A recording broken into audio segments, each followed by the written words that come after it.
Phoenix app. President Donald Trump is blaming the media for the widespread condemnation of his response to a Charlottesville, Virginia, protest organized by white supremacists that led to the killing of a counter-protester.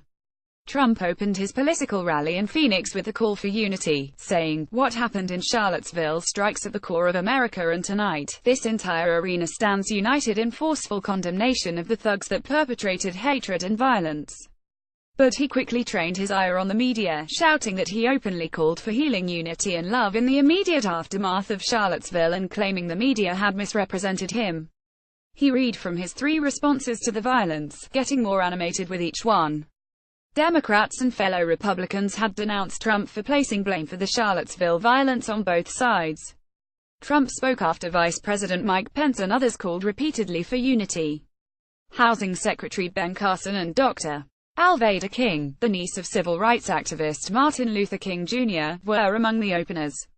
Franklin Graham, son of the evangelist Billy Graham, led the rallygoers in prayer, saying, "We're divided racially, and we're adrift morally." Copyright app Photolux Brandon. President Donald Trump reacts to the song as he arrives at a rally at the Phoenix Convention Center, Tuesday, August 22, 2017, in Phoenix.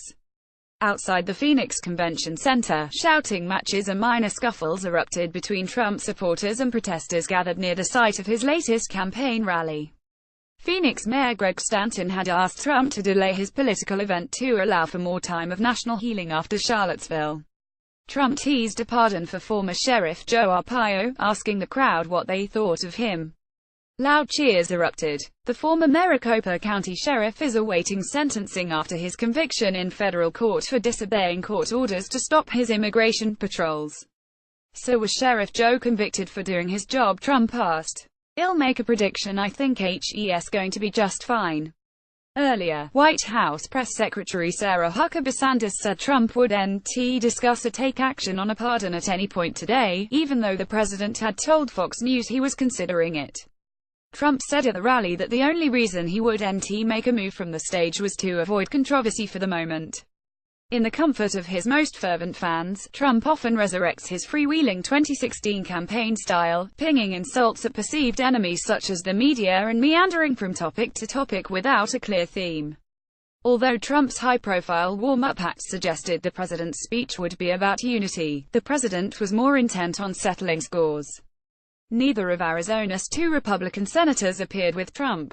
Republican Sen. Jeff Flake, a conservative, has been a frequent target of Trump's wrath. The president tweeted last week, "Great to see that Dr. Kelly Ward is running against Flake." Jeff Flake, who is weak on borders, crime and a non-factor in Senate. He's toxic. Flake has been on tour promoting his book that says the Republican Party's embrace of Trump has left conservatism withering. Ward planned to attend Trump's rally, sparking talk that the president could take the politically extraordinary step of endorsing her from the stage over an incumbent Republican senator. In a modest but telling swipe at Ward and, by extension, at Trump, the Senate Leadership Fund, a political committee closely aligned with Senate Majority Leader Mitch McConnell of Kentucky, is spending $10,000 on digital ads that say of her, "Not conservative, just crazy ideas." Arizona's other senator, John McCain, is undergoing treatment for an aggressive form of brain cancer. Trump has been critical of McCain for voting against a Republican healthcare bill. Tuesday's events put Trump in more comfortable political territory than in recent days. He began his Arizona visit with a brief trip to the southern edge of the country. While touring a Marine Corps base in Yuma that is a hub of operations for the U.S. Border Patrol, Trump inspected a drone and other border equipment on display in a hangar. Trump shook his head as he was shown a series of everyday objects, such as a fire extinguisher, that had been refashioned to secretly transport drugs across the border. Afterward, he spent about 20 minutes greeting service members in the grueling, 106-degree heat, signing caps with his Make America Great Again campaign slogan and posing for selfies on the tarmac just steps from Air Force One.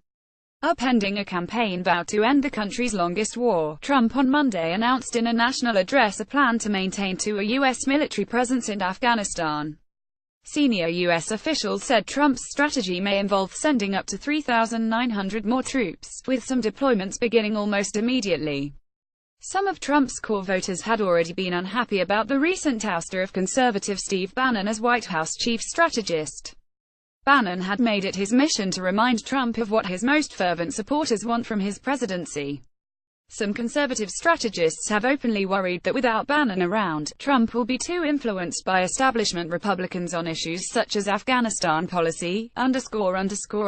Associated Press writers Jill Colvin, Darlene Superville, Alan Frum in Washington and Josh Hoffner in Phoenix contributed to this report.